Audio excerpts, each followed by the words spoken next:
বর্তমানে সোশ্যাল মিডিয়াতে কিন্তু এই ধরনের ফটোগুলো খুব ট্রেন্ডিংয়ে চলছে। তবে আমি খেয়াল করে দেখলাম অনেকেই কিন্তু এই ধরনের ফটোগুলো তৈরি করতে পারছে না। তো নো প্রবলেম, চলো আমি তোমাদের দেখিয়ে দিই ফোনের মাধ্যমে কিভাবে এই ধরনের ফটোগুলো তৈরি করতে হয়। তার জন্য ফোনের প্লে স্টোরে চলে যেতে হবে, গিয়ে সার্চ অপশানে লিখতে হবে গ্রক এআই।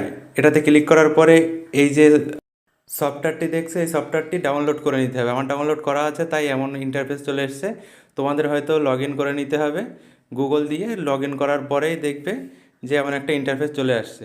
তো তার নিচে দেখবে একটা প্লাস আইকন আছে, এটাতে ক্লিক করে ফটোতে ক্লিক করতে হবে। করে এখান থেকে যে কোনো একটা ফটো চুজ করতে হবে। করে এই যে লেখা আছে আস্ক এনিথিং, এটাতে লিখতে হবে turn into Ghibli studio art. এটা লিখে পাশে যে ইন্টার আইকনটি আছে ওটাতে ক্লিক করলেই কিন্তু ফটোটা তৈরি হওয়া শুরু হয়ে যাবে। এখানে একটু ওয়েট করতে হবে, কারণ এখানে নেটওয়ার্ক প্রবলেম তা কিন্তু নয়, এখানে এই ফটোগুলো তৈরি হতে একটু টাইম লাগে। দেখুন আমার কিন্তু এখানে ফটোটা কিন্তু তৈরি হয়ে গেছে। তো এখানে এই যে সেভ অপশানটি আছে এটাতে ক্লিক করতে হবে, করলেই কিন্তু ফটোটি ডাউনলোড হয়ে গেছে। তো ভিডিওটি যদি ভালো লেগে থাকে তাহলে একটি লাইক করবেন এবং চ্যানেলটিকে সাবস্ক্রাইব করবেন। Thank you.